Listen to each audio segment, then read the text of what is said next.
Hello guys, this video is regarding homeopathic philosophical approach towards cure or ideal cure.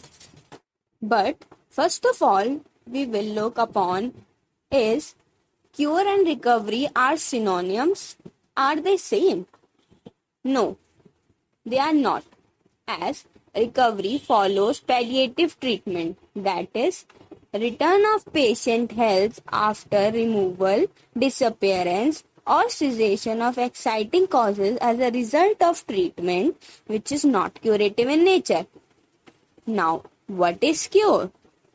In this video, we will look 3 points upon which we can say that a cure is true, or how can a cure can be achieved. Point first, not only removal of symptom but to restore health afterwards.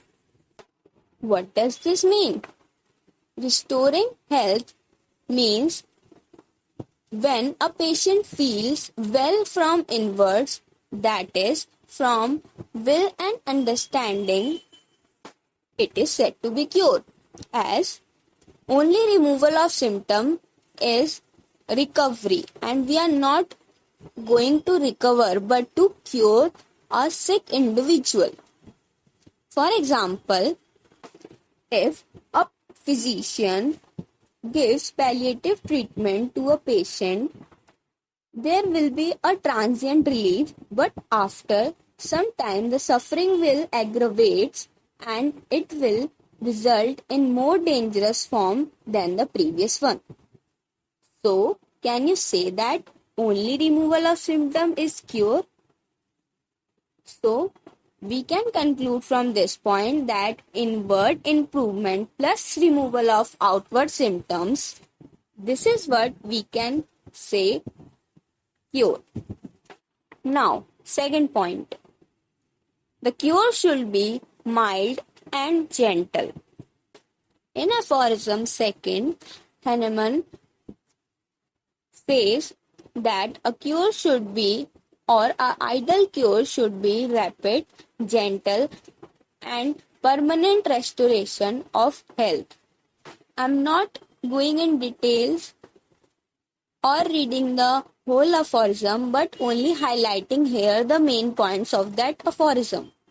Why a cure should be mild and gentle, and why here not rapid and permanent restoration is quoted. Let's see. A cure should be mild or gentle or in the most harmless way, as, for example, if a patient having constipation removed by catharetics, that is violent in nature, it's not gentle. The person is suffering from immense distress due to constipation, and by giving catharetics, we are also increasing his symptoms or aggravating its symptoms and sufferings. Also, a curative medicine do not act violently on economy. Now, why we have not quoted here rapid and permanent restoration? Because in some cases that are not curable, that is, cases which are advanced in pathology or exist for so long time or highly exploited by the palliative treatment, can only be partially recovered and cannot be partially recovered in shortest time. Third point, fixed principles. Now, why we quoted here fixed principles? First of all, we will look upon the principle of cure. A cure should be centered to periphery, above downwards, more to less important organ, and in reverse order.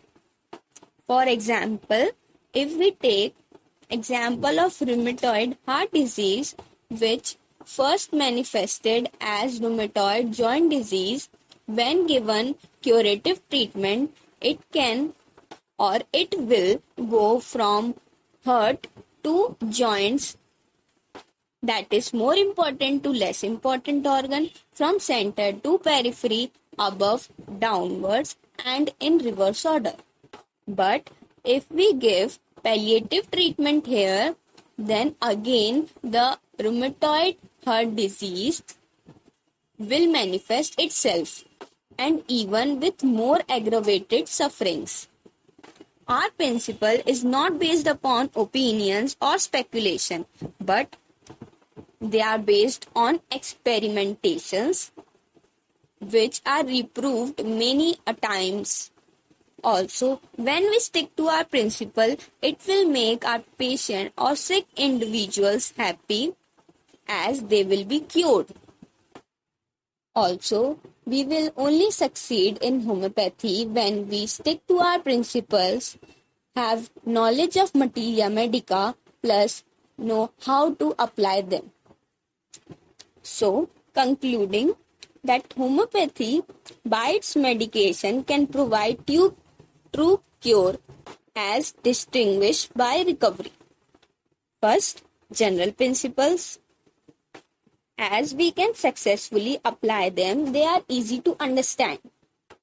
We can restore sick to health, send safely, gently, and also permanently.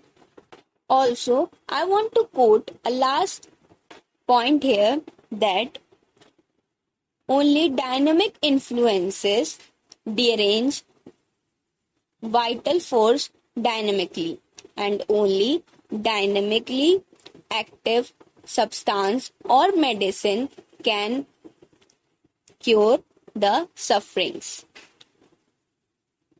Thank you.